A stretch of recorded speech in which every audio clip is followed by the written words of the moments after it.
Hello friends, നമ്മളിന്ന് second day ആണ് ടൂറിൻ്റെ. അപ്പം നമ്മളിപ്പോൾ ഹോട്ടലിലാണുള്ളത്. അവിടുന്ന് തന്നെ ബ്രേക്ക്ഫാസ്റ്റ് ഉണ്ട്. അത് കഴിച്ചിട്ട് വേണം നമുക്ക് ഇവിടുന്ന് ഇറങ്ങാൻ. എല്ലാവരും ഇപ്പം ബ്രേക്ക്ഫാസ്റ്റ് കഴിക്കേണ്ട തിരക്കിലാണ്. ബസ് വന്നിട്ടുണ്ട്. അപ്പം ബ്രേക്ക്ഫാസ്റ്റ് കഴിച്ചിട്ട് കാണാം. യെസ്, നമ്മളെ ടൂർ ഇവിടെ സ്റ്റാർട്ട് ചെയ്തിട്ടുണ്ട്. നമ്മൾ ഇന്ന് പോകാൻ പോകുന്ന സ്ഥലങ്ങൾ എന്ന് പറഞ്ഞാൽ മൗണ്ട് എസ്കേറ്റ് ആൻഡ് ടിബിലിസി, ഇവിടെയുള്ള ഒട്ടുമിക്ക സ്ഥലങ്ങളിൽ നമ്മളിന്ന് പോകുന്നുണ്ട്. അപ്പം നമുക്ക് ഇന്നിപ്പോൾ ഫസ്റ്റ് ഇപ്പം നമ്മൾ പോയിക്കൊണ്ടിരിക്കുന്ന സ്ഥലത്തിൻ്റെ പേര് എന്ന് പറയുന്നത് ക്രോണിക്കിൾസ് ഓഫ് ജോർജിയ ആണ്. ഈ ക്രോണിക്കിൾസ് ഓഫ് ജോർജിയനെ ഹിസ്റ്ററി മെമ്മോറിയൽ ഓഫ് ജോർജിയ എന്ന് കൂടി പറയുന്നുണ്ട്. ഈ മൊണമെൻ്റ് ലൊക്കേറ്റ് ചെയ്യുന്നത് കെനി ഹിൽസിലാണ്, അതായത് നിയർ ദി ടിബിലിസി സീ.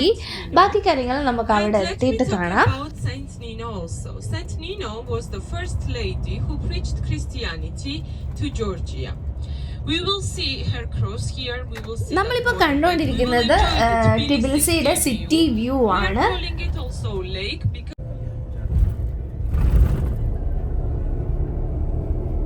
അപ്പം നമ്മളെ ലൊക്കേഷനിലേക്ക് ഏകദേശം എത്താറായിട്ടുണ്ട്.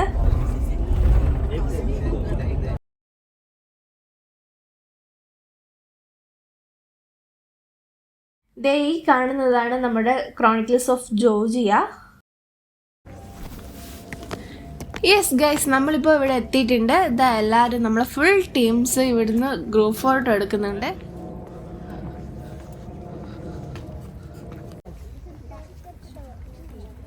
ഞങ്ങൾക്ക് ഇന്ന് 8ൻ്റെ ഒരു പണി കിട്ടിയെന്ന് പറയാലോ. ഇന്നലെ വരെ കുഞ്ഞിന് ഒരു പ്രശ്നം ഉണ്ടായിരുന്നില്ല, ആൾ ഫുൾ ആക്റ്റീവായിരുന്നു. ഇന്ന് രാവിലെ ആകുമ്പോൾക്ക് ലച്ചുവിന് നല്ല പനിയാണ്.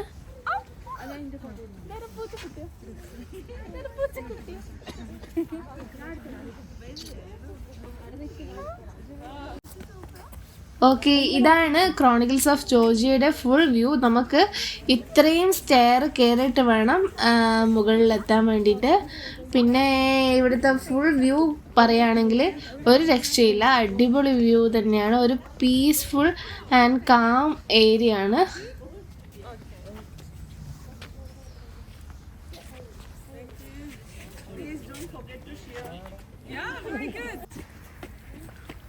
അപ്പം നമ്മൾ മേലെ കയറട്ടെ.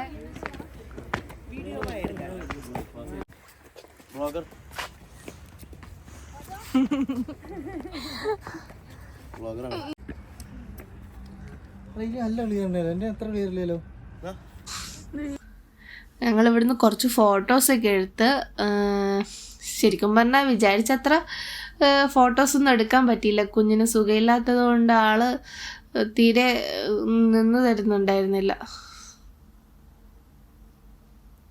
അപ്പം നമ്മൾ ഇതിൻ്റെ ഉള്ളിലേക്ക് പോട്ടെ. എന്താ ലച്ചു?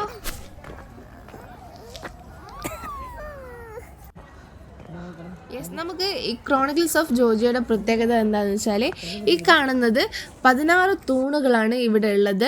അതായത് 16 തൂണുകൾക്ക് 30 മുതൽ 35 മീറ്റർ വരെ ഉയരമുണ്ട്. പിന്നെ കാണുന്നത്, അതായത് ഈ താഴ്ഭാഗത്തില്ലേ, കണ്ടില്ലേ, താഴ്ഭാഗത്ത് മൊത്തം ക്രിസ്തുവിൻ്റെ ജീവിതകഥകളാണ് ചിത്രീകരിച്ചിട്ടുള്ളത്. പിന്നെ കണ്ട മുകൾ ഭാഗത്ത്, യെസ്, മുകൾ ഭാഗത്ത് രാജാക്കന്മാരും രാജ്ഞികളും വീരന്മാരും ഒക്കെ ചിത്രങ്ങളാണുള്ളത്. പിന്നെ എന്ന് പറയുകയാണെങ്കിൽ ഇവിടുത്തെ വേറൊരു പ്രത്യേകത, ഈ തൂണുകൾക്കിടയിൽ ഇവിടത്തേക്ക്, അതായത് ജോർജിയയിലേക്ക് ക്രിസ്തു മതം കൊണ്ടുവന്ന സെന്റ് നീനോൻ്റെ ഒരു മുന്തിരി വള്ളിയുടെ കുരിശും പിന്നെ ഒരു ചപ്പലും ഉണ്ടെന്നാണ് പറയുന്നത്. ഓക്കെ, അപ്പം നമ്മൾ അതിൻ്റെ നേരെ എതിർവശത്താണ് ഇപ്പോൾ ഉള്ളത്, അതായത് ഓപ്പോസിറ്റ്. കണ്ടില്ലേ എങ്ങനെ ഇതാ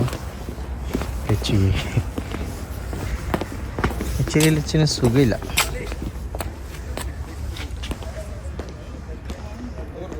അങ്ങനെ ഞങ്ങളെ ഗ്രൂപ്പുകളെല്ലാവരും തിരിച്ചു വരികയാണ്. ടൈമായി അടുത്ത ഡെസ്റ്റിനേഷനിലേക്ക്. ഓ അവിടെ കണ്ടോ ഫ്രൂട്ട്സ് വണ്ടിയിൽ.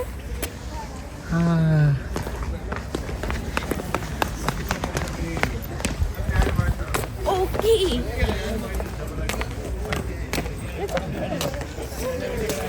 അപ്പം നമ്മൾ അടുത്ത ലൊക്കേഷനിലേക്ക് പോകാൻ വേണ്ടി പോവാണ്. എല്ലാവരും ഇതാ ബസ്സിലേക്ക് കയറി. യെസ്, വേറൊരു പ്രത്യേകത എന്ന് പറഞ്ഞാൽ ഇവിടെയുള്ള എല്ലാ വീടിൻ്റെ ഫ്രണ്ടിലും ഫ്രൂട്ട്സ് ഉണ്ട്. മരം നിറയെ ഫ്രൂട്ട്സാണ്, കണ്ടില്ലേ?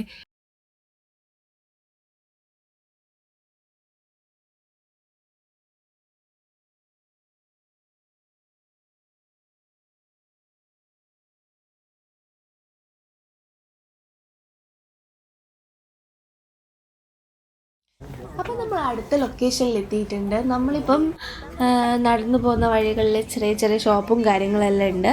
നമുക്ക് എന്തെങ്കിലും ചെറിയ പർച്ചേസിങ്ങോ കാര്യങ്ങളോ എന്തെങ്കിലും ഉണ്ടെങ്കിൽ ചെയ്യാനൊക്കെ പറ്റും. നമ്മളിപ്പം എത്തിയ സ്ഥലത്തിൻ്റെ പേര് എന്ന് പറയുന്നത് ജാവ്രി മൊനസ്ട്രി ആണ്. ഇതൊരു ചേർച്ചാണ്. ഇത് ലൊക്കേറ്റ് ചെയ്യുന്നത് മൗണ്ട് എസ്കേറ്റയിലാണ്.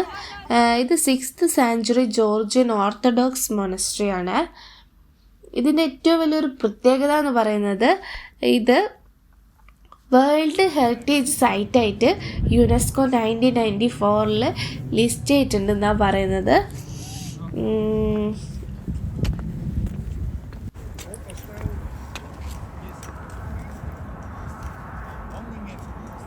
നമ്മൾ അതിൻ്റെ മേലോട്ടേക്ക് കയറി പോകുമ്പോഴുള്ള കാഴ്ചകളാണ്. അതേപോലെ തന്നെ ഇത് കണ്ടില്ലേ, കുറേ ആൾക്കാർ കൂടി നിൽക്കുന്നത്. ഇത് എന്ത് കാണാനെന്ന് വെച്ചാൽ ഇവിടെ 2 റിവേഴ്സ്, അതായത് എംറ്റി ക്വാരി ആൻഡ് ആർക്വാരി റിവേഴ്സ് രണ്ടും ജോയിൻ ചെയ്യുന്നൊരു സ്ഥലമാണ്. കണ്ടില്ലേ, ഇത് എംറ്റി ക്വാരിയും മറ്റേത് ആർക്വാരിയും. ആർക്വാരി റിവേഴ്സിൻ്റെ അകത്തുള്ള വാട്ടർ നമുക്ക് ഡ്രിങ്ക് ചെയ്യാൻ പറ്റും.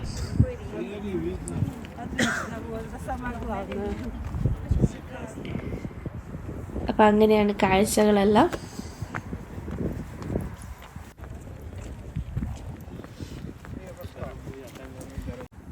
യെസ്, ഇനിയിപ്പം താഴോട്ടേക്ക് ഇറങ്ങട്ടെ. മേലോട്ട് കയറുമ്പോൾ നമ്മൾ ആ സ്ഥലമൊക്കെ കാണേണ്ട ആ ഒരു ആവേശത്തിൽ വേഗം കയറും. താഴോട്ടേക്ക് ഇറങ്ങുമ്പോൾ തണുപ്പ് നമുക്ക് ഫീൽ ചെയ്യാം. അപ്പോൾ നമ്മൾ അടുത്ത ലൊക്കേഷനിലേക്ക് പോവാണ്. ഇത് ഇവിടുത്തെ ഒരു മാർക്കറ്റാണ്.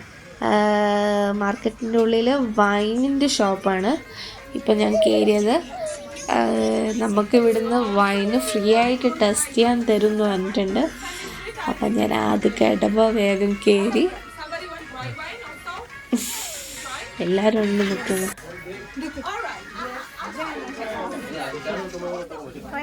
അപ്പം ഞാൻ 2 വൈനൊക്കെ ടെസ്റ്റ് ചെയ്ത് അവിടെ ഉള്ളിൽ ക്യാമറ ആയാലോ അല്ലാത്തതുകൊണ്ട് പിന്നെ ഓഫാക്കി. യെസ്, ഞങ്ങൾ ഇവിടുന്ന് കുറച്ച് ഫോട്ടോസും കാര്യങ്ങളെല്ലാം എടുത്തു. ഇത് ഇവിടുത്തെ ചർച്ചിൻ്റെ ഉള്ളിൽ നിന്ന് ഫോട്ടോ എടുത്തതാണ്. ആക്ച്വലി ഇതിൻ്റെ ഉള്ളിൽ വീഡിയോസും ഫോട്ടോസും എല്ലോ അല്ല. ചർച്ചിൻ്റെ പേര് സെറ്റ് സ്ക്വാലി കത്തീഡ്രൽ. അപ്പം ഇത് ഇവിടുത്തെ 2nd ലാർജസ്റ്റ് ചർച്ച് ബിൽഡിംഗ് ആണ്. അതിൻ്റെ കൂടെ ചേർന്നിട്ട് തന്നെയാണ് ഈ മാർക്കറ്റൊക്കെ വരുന്നത്. നമ്മളിപ്പോൾ നേരത്തെ വന്നില്ലേ വൈനൊക്കെ കുടിച്ച് ഒക്കെ ഇതിൻ്റെ ഉള്ളിൽ തന്നെയാണ്. അപ്പം നമ്മൾ തിരിച്ചങ്ങോട്ടേക്ക് പോവുകയാണ്. അപ്പം നമ്മൾ തിരിച്ചങ്ങോട്ടേക്ക് പോവാണ്, ബസ്സിലേക്ക് പോകാൻ വേണ്ടി പോവാണ്. അപ്പം നമ്മൾ ഈ മാർക്കറ്റിൻ്റെ ഉള്ളിൽ കൂടെ തന്നെ വേണം തിരിച്ചങ്ങോട്ടേക്ക് പോകാൻ വേണ്ടിയിട്ട്. ആക്ച്വലി മാർക്കറ്റിൻ്റെ ഉൾഭാഗങ്ങളാണ് ഇതൊക്കെ. നമ്മളിവിടുന്ന് കുറച്ച് സാധനങ്ങളൊക്കെ ട്രൈ ചെയ്തിട്ടുണ്ടായിരുന്നു. വൈനിൻ്റെ ഐസ്ക്രീം ട്രൈ ചെയ്തു. പിന്നെ ഇവിടുത്തെ ഒരു സ്വീറ്റ് ഉണ്ട്, ജോർജിയൻ സ്വീറ്റ്, അത് ട്രൈ ചെയ്തിട്ടുണ്ടായിരുന്നു. യെസ്, ഇത് കണ്ടില്ലേ ആപ്പിള്. യെസ്, നമ്മൾ ആപ്പിളൊക്കെ ലൈവായിട്ട് കാണുമ്പോൾ വേറെ തന്നെ ഒരു ഫീല്. പിന്നെ അതുപോലെ ഞങ്ങൾ വാങ്ങിച്ചതെന്ന് വെച്ചാൽ നമ്മൾ ടിബിൽസിൻ്റെ മാഗ്നറ്റ് വാങ്ങിച്ചിട്ടുണ്ടായിരുന്നു. നമുക്ക് നമ്മൾ ബസ്സിലേക്ക് എത്തുമ്പോൾ കണ്ടത് നമ്മളെ ഫോട്ടോ വെച്ചിട്ട് അവർ മാഗ്നറ്റ് ഉണ്ടാക്കിയിട്ട് അവിടെ വെച്ചിട്ടുണ്ട്. പക്ഷെ അവിടെ റേറ്റ് കുറച്ച് അധികമായതുകൊണ്ട് വാങ്ങിച്ചു. അപ്പം നമ്മൾ ലഞ്ചിൻ്റെ ടൈമൊക്കെ ഓൾറെഡി ആയിട്ടുണ്ടായിരുന്നു. അങ്ങനെ ഞങ്ങൾ ലഞ്ചൊക്കെ കഴിച്ച് പുറത്തിറങ്ങി. പിന്നെ ഞങ്ങൾ പോയത് ബോട്ട് സർവീസിനാണ്. ബോട്ട് സർവീസിന് പോയപ്പോൾ ശരിക്കും പറഞ്ഞാൽ എനിക്ക് നല്ല പേടിയുണ്ടായിരുന്നു. കാരണം ബോട്ടിന് പോകാൻ വേണ്ടിയിട്ടുള്ള പേടിയല്ല, കുഞ്ഞിന് ഓൾറെഡി പനിയായിരുന്നല്ലോ. അപ്പം ബോട്ടിൽ പോകുമ്പം കുറച്ചും കൂടി തണുപ്പ് വേറെ തന്നെ, ആ സ്പീഡിൽ പോകുമ്പോൾ കുറച്ചുകൂടി അധികമായിരിക്കുമല്ലോ എന്നുള്ളൊരു ടെൻഷനൊക്കെ ഉണ്ടായിരുന്നു. പക്ഷേങ്കിൽ ആ ബോട്ട് സർവീസിൻ്റെ ആൾക്കാരെ എനിക്ക് കുഞ്ഞിന് ആ ഒരു കണ്ടില്ലേ ഫുള്ള് കവർ ചെയ്യാൻ വേണ്ടിയിട്ട് ഒരു ബ്ലാങ്കറ്റ് പോലത്തെ സാധനമൊക്കെ തന്നു. അത് ഓൾറെഡി അവരടുത്ത് അങ്ങനത്തെ സെറ്റപ്പൊക്കെ ഉണ്ട്. അപ്പോൾ അത് കിട്ടിയപ്പോൾ പിന്നെ വലിയ ടെൻഷനൊന്നും ഉണ്ടായില്ല. ഫുൾ അവളെ കവർ ചെയ്ത് എന്നിട്ടാണ് ഞങ്ങൾ കൊണ്ടുപോയത്. അപ്പോൾ ശരിക്കും പറഞ്ഞാൽ ബോട്ട് സർവീസ് അടിപൊളി ഒരു എക്സ്പീരിയൻസ് തന്നെയായിരുന്നു. കാരണം എന്താ പറയുക, ശരിക്കും ഈ സിറ്റീൻ്റെ സെൻറ്ററിൽ നിന്നിട്ട് നമ്മൾക്ക് എല്ലാ കാര്യങ്ങളും കാണാൻ പറ്റൂലേ, അതുപോലൊരു എക്സ്പീരിയൻസ് തന്നെയായിരുന്നു ഇത്. ശരിക്കും രണ്ട് സൈഡിലാണെങ്കിലും എല്ലാ കാര്യങ്ങളും നമുക്ക് ക്ലിയറായിട്ട് എല്ലാ കാര്യങ്ങളും നമുക്ക് കാണാൻ പറ്റുക എന്ന് പറയുന്നത് വേറെ തന്നെ ഒരു എക്സ്പീരിയൻസ് അല്ലേ. പോരായിട്ട് ആ ഒരു ബോട്ടിൽ പോകുന്ന ഒരു ഫീലിംഗ് ഇല്ലേ സാർ, എന്താ പറയുക, ആ ഒരു സ്പീഡിൽ പോകുമ്പോൾ അങ്ങനെയും എല്ലാം കൊണ്ടും നല്ലൊരു തന്നെയായിരുന്നു. പിന്നെ ഇവിടെ കണ്ടോ കുറേ ബിൽഡിങ്സൊക്കെ കണ്ടോ, എന്താ പറയുക, അറ്റത്ത് ആ ഒരു എഡ്ജിൽ അവർ കൺസ്ട്രക്ട് ചെയ്ത് വെച്ച കണ്ടോ, അതൊക്കെ കാണാൻ വേറെ തന്നെ ഒരു ഫീലില്ലേ. അങ്ങനെയൊക്കെ. അപ്പോൾ ചെറിയൊരു എന്താ പറയുക വാട്ടർഫോളൊക്കെ ഉണ്ട്. അപ്പോൾ രാത്രി ആയിട്ടുണ്ട്, ഫുൾ ഇരുടായി. നമ്മൾ നേരത്തെ ഞാൻ പറഞ്ഞിട്ടുണ്ടായിരുന്നു ഇത് ഗ്ലാസ് ബ്രിഡ്ജ് ഉണ്ട് എന്ന്. ശരിക്കും പറഞ്ഞാൽ ഇത് ഗ്ലാസ് ബ്രിഡ്ജ് അല്ല, ഇതിൻ്റെ പേര് പീസ് ബ്രിഡ്ജ് എന്നാണ്. ശരിക്കും പീസ്ഫുൾ സ്ഥലം തന്നെയാണ്. എന്താ പറയുക, ശരിക്കും വാക്കുകളും കൊണ്ട് നമുക്ക് എക്സ്പ്ലെയിൻ ചെയ്യാൻ പറ്റുന്നതിൽ കൂടുതൽ കാര്യങ്ങളാണ് ഇവിടെ ഉള്ളത്. അതായത് ശരിക്കും ഈ ലൈറ്റിൻ്റെ റിഫ്ലക്ഷനും ഈ ഗ്ലാസിൻ്റെ ഇടയിൽ കൂടെ വരുന്ന ആ ഒരു ഇതും ശരിക്കും അടിയിൽ വാട്ടറിൽ വരുന്ന ആ ഒരു എല്ലാം കൂടി എങ്ങനെ ഞാൻ പറഞ്ഞു തരിക, എനിക്ക് ശരിക്കും വാക്കുകളില്ല എന്ന് പറയാം. കണ്ണുകൾ കൊണ്ട് കാണുന്ന ആ ഒരു ഫീലിംഗ് ഇല്ലേ, ശരിക്കും ക്യാമറയിൽ കിട്ടുന്നില്ല എന്ന് തന്നെ വേണേൽ പറയാം. എക്സ്പീരിയൻസ് എന്ന് പറഞ്ഞാൽ ഒരു അടിപൊളി ഒരു എക്സ്പീരിയൻസ് ആയിരുന്നു. നമ്മൾ നന്നായി എല്ലാവരും എൻജോയ് ചെയ്തു. ഇപ്പം നല്ല ലേറ്റായി, രാവിലെ ഇറങ്ങിയതാണ്. ഇപ്പം 9:30 to 10 ആവാറായിട്ടുണ്ട്. ഇനിയിപ്പോൾ ഹോട്ടലിലെത്തണം. ആക്ച്വലി ഞങ്ങൾ 3-4 സ്ഥലങ്ങളിൽ കൂടെ കവർ ചെയ്തിട്ടുണ്ടായിരുന്നു, അതൊന്നും വീഡിയോ ഒന്നും എടുക്കാൻ പറ്റിയിട്ടുണ്ടായിരുന്നില്ല. അപ്പം നല്ലോണം ടയേർഡാണ്. ആക്ച്വലി ലച്ചുവിന് സുഖമില്ലാത്തതുകൊണ്ട് കുറേ മാനേജബിൾ അല്ലായിരുന്നു. എന്നാൽ കൂടി ഞങ്ങൾ നല്ലോണം എക്സ്പീരിയൻസ് ചെയ്തു. അപ്പം ബാക്കി കാര്യങ്ങൾ നാളെ കാണാം. ബൈ.